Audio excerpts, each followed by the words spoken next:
Hey guys, YouTuber 100 here. Alright, and I figured with the Elimination Chamber pay-per-view being this Sunday, I figured what I would do is I would make like a retro uh review for like an Elimination Chamber. So but yeah, as you may have like noticed if you've been watching me for like the last several years, I've pretty much reviewed like every show that has featured an Elimination Chamber pre like the Elimination Chamber pay-per-view. So yeah, I've like pretty much reviewed like every Elimination Chamber match before WWE started up this New Year's Revolution pay-per-view. Not New Year's Revolution, the Elimination Chamber pay-per-view. Yeah, and I've realized there really is only like one pre-Elimination Chamber pay-per-view Elimination Chamber match that I really have not reviewed, and that of course is the Elimination Chamber match from New Year's Revolution 2005. And so, yeah, and I figured I may as well make a review for that. So, yeah, this video is going to be a review of the New Year's Revolution 2005 Elimination Chamber match. So, yeah, I decided to just make this review for the Elimination Chamber match and not like the entire New Year's Revolution 2005 show because, New Year's Revolution 2005, it was a pretty terrible pay-per-view. Yeah, this show is just like really, really bizarre because I don't know if I've really ever seen another show like this. Because, this show just, the rest of the card aside from like this match was like a really, really terrible. Yeah, but the Elimination Chamber match overall, it was like a great match. It was just an outstanding chamber match. Yeah, so yeah, it was an outstanding main event, but a terrible undercard. I don't know if I've really ever seen another show like this that has just like been terrible throughout the entire show, but the main event turned out to be like a classic. I know there has been like other shows like this where it is like an overall like bad show with like the entire card turned out to be crap, but yeah, there's like the main event sometimes does deliver. Like WrestleMania 15, the match card like really was like pretty bad all around, but of course like Rock versus Stone Cold was like really, really good. Yeah, but yeah, this one is different because the rest of the card on the show just was like pretty bad. But yeah, the Elimination Chamber match on the show was just like absolutely outstanding. So yeah, I just don't know if I've really ever seen another show to really be like this. So yeah, that's just like really, really bizarre. So yeah, but yeah, of course, like this Elimination Chamber match was just like so great. There are some people that really do regard the Elimination Chamber match on the show as the greatest Elimination Chamber match of all time. Like, I've seen some people, say this is their pick for the best Elimination Chamber match of all time. Like, I saw Lundrick's review for this show, and he says that he thinks this is, like, the best Elimination Chamber match, and even better than the Survivor Series 2002 Elimination Chamber match. And yeah, I've seen some other people say that as well. Me, personally, I do prefer the Survivor Series 2002 Elimination Chamber match a little bit more than this one, but this is still a really, really great chamber match. So yeah, like I said, but the rest of the card on the show really was like pretty terrible. So yeah, let me just go over like the rest of the card on the show. So yeah, the opening match on the show, you had Eugene and William Regal defending the World Tag Team titles against Christian and Tyson Tomko, which was a decent match, I guess. It was probably the second best match of the night.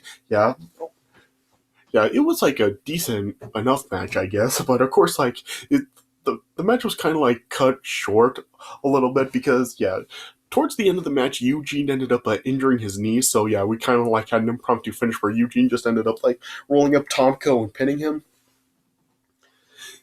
So yeah, kind of like an impromptu finish right there. Yeah. And then in the next match, Lita versus Trish for the Women's Championship, we had another knee injury. Yeah, very early on in the match, like, Lita ended up injuring her knee, and the match was cut really short. This match, like, didn't even last 4 minutes. And yeah, Trish ended up winning the match very impromptu as well. And yeah, Trish ended up defeating Lita. So yeah, it just seemed like the show was cursed because, we had, in the first two matches, there were, like, 2 knee injuries with Eugene and Lita. So, yeah, that's really strange. But yeah, the match was just like cut really, really short. And we really didn't really get a good match because of Lita's knee injury. Yeah. And then next up was like one of the worst burials I have ever seen. Next up, there was Sheldon Benjamin defending the Intercontinental Championship against Maven. And yeah, like I said, this was just one of the worst burials I've ever seen. Yeah, I just have to talk about this. So, yeah, the match starts, and there really is not any in-ring action, just like a collar and elbow tie between the two of them, and then it's broken up, and then, yeah, Maven was then just, like, walking all around the ring, and, he was just on the outside, walking all over the place, just, like, taunting with the crowd, and then he, like, stood up on a chair and got on the mic and was just, like, talking to the fans, and it went on for, like, 5 minutes straight, and he was just, like, continuing to run around the outside of the ring, and then he finally ended up getting back into the ring, and then Sheldon Benjamin just ended up rolling Maven up and just pinning him like that. Yeah, so there was no in-ring action at all, just like Maven taunting the crowd for 5 minutes and stuff, and then he finally gets back into the ring, and Sheldon Benjamin just like quickly rolls him up. Yeah, and then afterwards, like Maven just ended up like challenging Sheldon Benjamin to another match right then and there, and then Sheldon Benjamin got back into the ring. They had another match, and it only lasted 5 seconds with Sheldon Benjamin just like defeating Maven like that. So, yeah, that was like one of the worst burials ever. I mean, what were they thinking with that? I mean, was Maven being punished for something? Did Maven do something wrong? Like, yeah, why did they do this to Maven? Ugh. Yeah. Then you got Mohammad Ahsan versus Jerry Lawler, which really was like pretty boring as well. Yeah. And then was Kane versus Snitsky, which was terrible as well. I mean, yeah, that feud was just absolutely horrible. I mean, that would probably go down as one of Kane's worst feuds of all time. Yeah. So, yeah, the undercard for the show was, like, pretty terrible. I mean, just filled with, like, injuries and boring matches and burials. Yeah, just, it was just, like, an absolute mess. Yeah.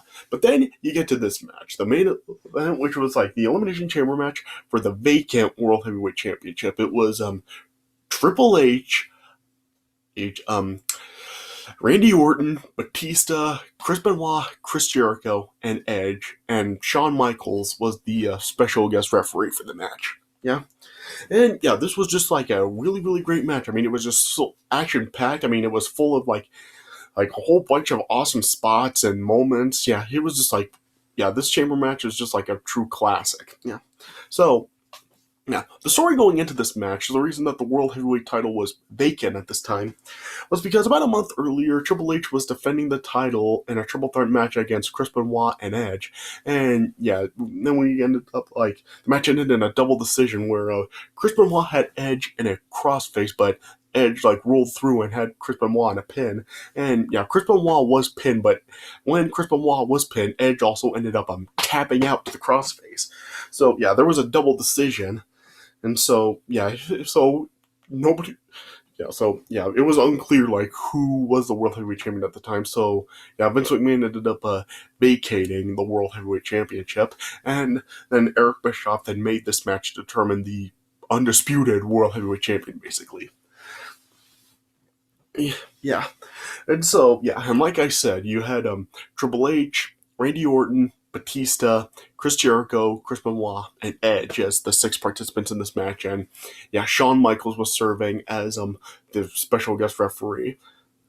Yeah, and yeah, like I said, this was just like a really, really great match. I mean, yeah, I mean, it really was never boring. I mean, you had a lot of uses of the chamber. It was like pretty brutal action whenever there was use of the chamber in the match, and yeah, you just had a lot of memorable spots in the match. I mean, yeah, you just had several people bleeding in the match, and yeah, it was just like really just full of like really awesome action in the match. Yeah, like I said, there are some people that do regard this as the greatest Elimination Chamber, but yeah, I still do prefer the Survivor Series 2002 Elimination Chamber match a little bit more, but yeah, this is still a really close second. I don't know if you remember, like, several years ago, I did a video ranking the Elimination Chamber matches, and I did place this as number 2. So, Yeah, so I do still think that this is a great chamber match. So I don't know. So really, if you're interested, I would just probably only if you're going to watch New Year's Revolution 2005, I really don't recommend any of the undercard. I would just really recommend just skipping right through to this match and watching it because it is truly a must see. It is just great. Yeah. So I guess it's mainly due to this match. Why I would say that New Year's Revolution 2005 is just a little bit better than New Year's Revolution 2006. Yeah, you may remember several years ago I did review New Year's Revolution 2006, and that was a really terrible pay-per-view as well. But but this one, due to like this match, I would at least say that it makes New Year's Revolution 2005 a wee bit better than 2006. But if it wasn't for this, then this could possibly have been even worse than 2006. But luckily due to this is just like a true saving grace for this show. So I would give this chamber match probably like 4.5 stars out of 5. I mean, it is just a classic. So like I said, that I don't really recommend the entire New Year's Revolution 2005 show, but check this match out if you haven't seen it before. Okay, so let me just talk about the match itself. So the two to start this match were Chris Jericho and Chris Benoit. And they started out basically like entirely in the ring for the entire time that it was just the two of them, him, and start earning it out. Yeah, it was just like just a back and forth in-ring action between the two of them. I mean, there really was not any usage of the chamber wall. It was just the two of them. And then, at one point, Chris Benoit ended up giving Chris Jericho a superplex, down there. Yeah. And then, Triple H was the third one to enter the match, and I thought it was kind of interesting that Triple H entered it so early. I mean, you figure he would have been one of the later entries in the match, but he was just the first one released from the pot, which I found kind of interesting. Plus I thought it was kind of funny. The show took place in San Juan, Puerto Rico. So whenever there was the countdown from 10, and for a new entry into the match, the fans ended up counting down in Spanish, which I thought was kind of funny.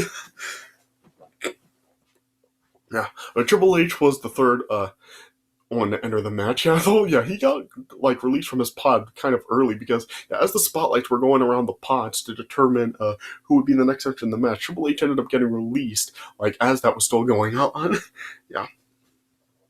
When Triple H entered, that's when there started to be usage of the chamber in the match. Triple H ended up throwing Chris Benoit into the chamber wall, and Chris Benoit ended up getting busted open.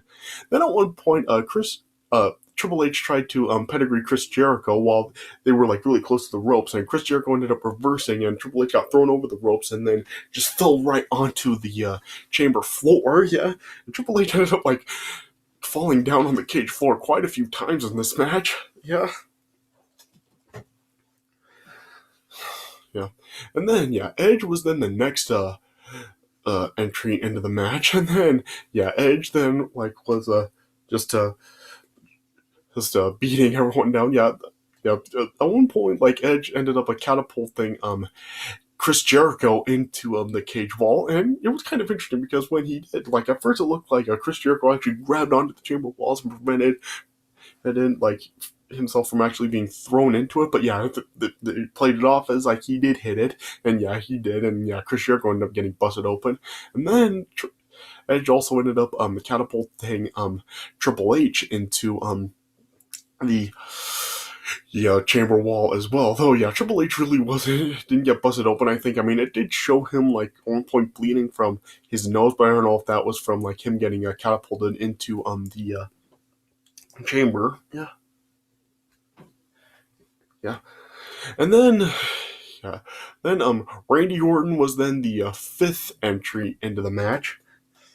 Actually, and then of course Randy Orton was targeting Triple H in this match. This was still during this whole thing where Randy Orton ended up being kicked out of Evolution, and Triple H of course taking the World Heavyweight Championship from Randy Orton, and Randy Orton still was out for revenge against Triple H. wanting to regain the title. So yeah, Randy Orton's main target was a Triple H in the match. Yeah. Then like at one point, as everybody like was down, you know, Edge then was trying to go for a spear on Randy Orton, but yeah, as Edge went for the spear, Randy Orton ended up um was it Randy Orton or was it Chris Benoit? I think it was Randy Orton. Yeah. Uh, or, yeah, it was Randy Orton that Edge was trying to spear. Or Randy Orton moved out of the way and Edge inadvertently speared Shawn Michaels, but then then when Edge then was trying to pin Randy Orton, Shawn Michaels was still down and out, and then Edge ended up picking Shawn Michaels up, really like just yelling at himself, and then he ended up shoving Shawn Michaels, and then Shawn Michaels gave Edge a sweet chin music, and then Chris Jericho then gave a lion salt to Edge and eliminated him. Yeah, Edge was the first one eliminated, and yeah, it didn't happen until like 20 minutes in the match. So yeah, it was kind of interesting that they didn't have an elimination until like 20 minutes into the match. Yeah. Then at one point, there was also another point in the match where Chris Benoit had a Randy Orton in a crossface, and Triple H was like taunting Randy Orton, trying to like get him to tap. But then then Chris Benoit then just like suddenly went after Triple H and got him into a sharpshooter, and then Randy Orton then ended up just like RKOing a Chris Benoit. So yeah, that was kind of interesting. Yeah. And then like at one point there was like an awesome spot where Chris Benoit ended up doing his suicidal headbutt on Triple H from the top of one of the chamber pods. So yeah, that was awesome. Yeah. And then Chris Jericho then like got Triple H in the walls of Jericho, and Chris Benoit also applied the crossface as Chris Jericho had the walls of Jericho in. So yeah, there was like the double submission thing going on. And then that's when like it was then Batista's time to enter, and Batista was like the final one to enter the match. Yeah, it took a little bit for like Batista's door to get open. Like it just like showed like the lock was just like still on the Batista's door when it was his time. And yeah, I don't know if like the lock ended up like getting stuck or if like they couldn't open the door or what the problem was. But yeah, it took them like a little bit to like get the door open, but yeah, they finally did, and Batista saved Triple H from elimination. And yeah, when Batista came in, he just beat everyone down. And yeah, he gave like spinebuster to everyone and a Batista bomb. Yeah, then at one point, Batista ended up like throwing Chris Jericho into the cameraman, and the cameraman got knocked out. So yeah, kind of an interesting thing. Like it's kind of like they were playing off like what happened in like the Undertaker Shawn Michaels Hell in a Cell, where like there was a cameraman injured. Yeah, and then like the other referees that were like outside the chamber, like handling the doors and stuff. Yeah, they had to like get the chamber open so they could get the cameraman out of there. Yeah,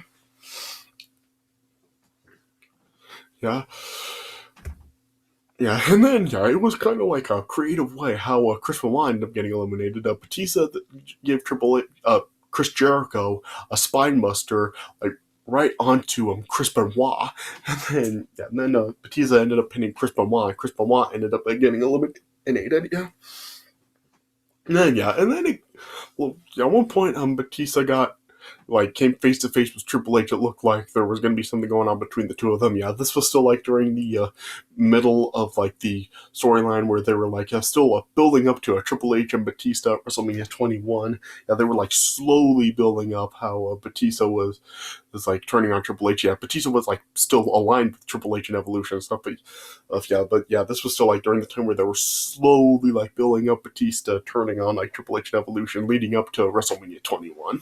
Yeah, but yeah, Triple H and Batista were still working together in this match. Yeah, and then eventually Batista ended up